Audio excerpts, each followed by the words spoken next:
Peace, peace, family. I want to talk to the family briefly today, this afternoon, about the black man and his depression. I was having a conversation with a young man yesterday. He was going through something with his children's mom, and he was having a terrible day. And he was, he was tired of his job. He said it's not worth it. He can make more money up there on the block. Was just, he was going through so many different things. And I stopped the young brother and began to talk to him. And he first thing he looked at me in the eye, he said, "Oh, gee, man, you don't understand, man." He said, "Man, people don't understand me." I said, "What?" I said, "Why would you think that I don't understand?" He said, "Man, don't nobody understand. Who can I go talk to, man, when I got trouble? Who can I reveal my inner dark secrets to? Who can I reveal the pain of my past to without being judged?" And I looked at him and I said, "Damn, that's a powerful statement from me." This is a young black man saying this, but I've heard older black men say this. When we talk about therapy, going to get therapy, and I really look at it, I attribute this to myself. Some of the things that I've done in the past, some of the things that I've been through in the past, some of the things that I've seen in the past. Could I go sit down with a therapist to get help from my inner demons, and trust that that therapist, when I leave, won't pick up the phone and call the police? Could I sit down with a therapist and talk to the therapist about my deep inner thoughts of things that still brings pain to my life? So I had to use myself to be able to see what this young man is talking about. And a lot of black men, young black men, go through a lot because we hold things in, man. And it's like, we got a lot of pressure on us, man. We hold a lot of pressure in those pressure bust pipes, man, and we explode out on each other. We take all of our pain that we hold on the inside out on each other. So when you look outside, man, in a city like Philadelphia, and you got over 438 homicides and counting. We got a month and some change left. A lot of this stuff is off the frustration of young black men and black men. We gotta find spaces where we can talk to each other, man, where we can be learn to be vulnerable amongst each other. We don't always have to be hard. We live in a world where we feel like we got to be hard, we got to be aggressive in order to protect ourselves, in order to be accepted, in order to be respected. Because we can't show vulnerability to nobody because we feel like somebody may come and take advantage of that vulnerability. And our only way of conflict resolution is gunplay or violence. I can't let this nigga play me. I got to take him out. When I really think about it, I really thought about it, and I'm gonna tell y'all what I said to this young man. But I said, with some of the, I suffer from PTSD, things I've had homies die in my arms, daughter shot, mommy issues, been through so many different things, seen things that the mind has shouldn't have saw. And here in my 40s, I'm good, but some of those things still plague my memory, still plagues my mind. Who could I go sit down and talk to? And like I said, can I go sit down and talk to a therapist? Can you, black man, go sit down and talk to the therapist about some of the things that you've done, maybe have gotten away with, but it's still eating at your spirit? Can you go sit down and get help for the things that's plaguing you from your past without being judged? Will you? Do you feel like? Hold on. Do you feel like you won't be given a second chance if you just let things out? So a lot of times, man, we walk around with a lot of secrets as black men. We hold a lot of things in. You got a lot of black men that's been molested, and they angry at the world. They can't maintain a relationship with a successful relationship with a woman. They don't have good relationships with their children. They don't have good relationships with themselves because they got a lot of unresolved issues, man, from things of the past. How can they go and say, well, this happened to me in the past without being judged? You got some black men that got bodies on the streets, and now they married and they moved on, and they need somebody to talk to. They need somewhere to turn. They need somewhere to air this stuff out, man. Sometimes going to church and just giving your life to the Lord ain't enough. Sometimes, man, you need somebody where you can talk to. You need somebody where you can get understanding. Who does the black man have where he can go to where there's no judgment? Can he trust his brother? Can the black man trust his brother? Or where his brother go and tell all his secrets, expose his business to the world, man? Who can a black man go to when he's a convicted felon at 19 years old, but at 40 years old, he still can't get gainful employment to take care of his children or to pay his child support? And he's holding all that stuff in because he want to seem strong. He don't want to break down in front of nobody. He's still paying for the sins of his past when he's trying to move forward in his life. Who can a black man go talk to when he does everything right in life?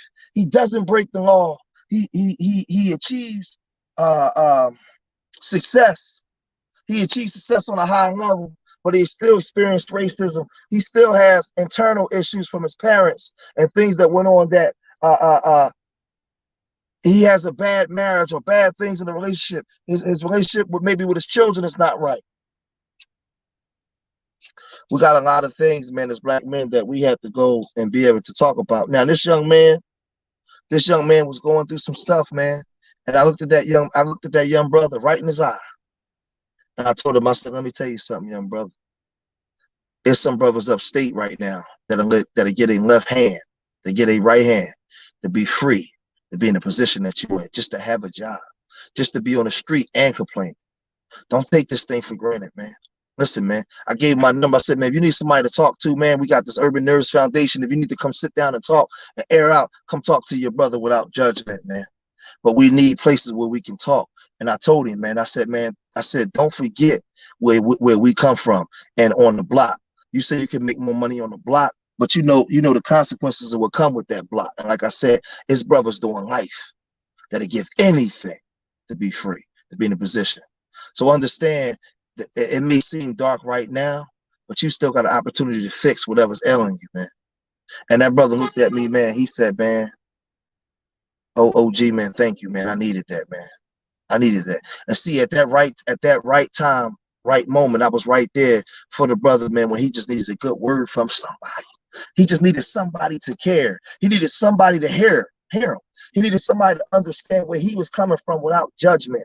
Black men are judged from every aspect, man, through the community, the system, women, everybody. Black men are judged, man. I don't think that people think that black men have feelings. Black men cry in the dark. Black men go through things. Black men hurt. If you cut us, we bleed. But we're forced to put this hard-edged persona onto the world because we don't want to seem vulnerable, because vulnerable shows weakness, and weakness can get you killed where we come from. It don't matter what position you are in life. So we got to talk to each other, man. We got to set up forums where we can come and talk, man, without judgment. Where brothers can just express some stuff and get it out. I'm telling you, some brothers, man, I know that brother said to me, can I go, I'm gonna say that again, can I go sit down and talk to a therapist and air out all my dirty laundry, or air out how I feel, to get delivered and get help from it without, when as soon as I leave, they picking up the phone and calling the police? Can I go talk to my local pastor about this and he won't call the police on me? Can I tell him some of the things I've done? Some of the demons that I got inside of me that's haunting me right now? Or am I supposed to hold all this within? And then one day out of nowhere, it's like a powder keg, it just busts. And the people around you get hurt. This is what's going on in our community, man. You got people, like I said, that didn't break the law, that's living the high life, but they social misfits. They pieces of shit. They achieve certain things, but they bad people because they never got over the pain in their past, man. Black men deal with a lot of stuff, man. We deal with a lot of stuff. And black men, we're going to have to start learning talking to each other. Black men got to talk to other black men. There's nothing wrong with telling a brother you love him. You care for this brother, man. I want to see you win. There's nothing wrong with that, man. Sometimes there's nothing wrong with crying. Sometimes some of us brothers, man, we got to just let out a good cry, man, a hard one. Just let it go. Drop the aggressiveness. Drop your defenses, man. Just put it down and just be vulnerable for a minute. It's okay. That's something that I had to learn, that it was okay to be vulnerable. It's okay to let people in. If I let this woman in and she hurts me, it's not the end of the world.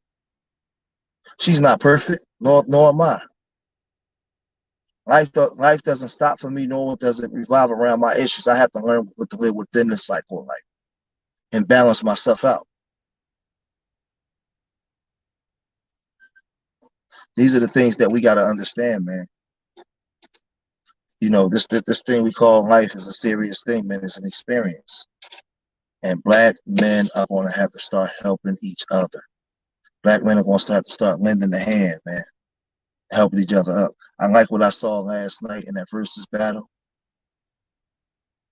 You know, a lot of people were saying that Jeezy was the bigger man, but I think Gucci Man was the bigger man. If you have in a story where a man came into a house to try to kill you, and you end up having to kill that man, and you're saying that Jeezy was involved in it, for Gucci to even take the stage and want to do it after all that stuff that happened, you know, I say big up to Gucci.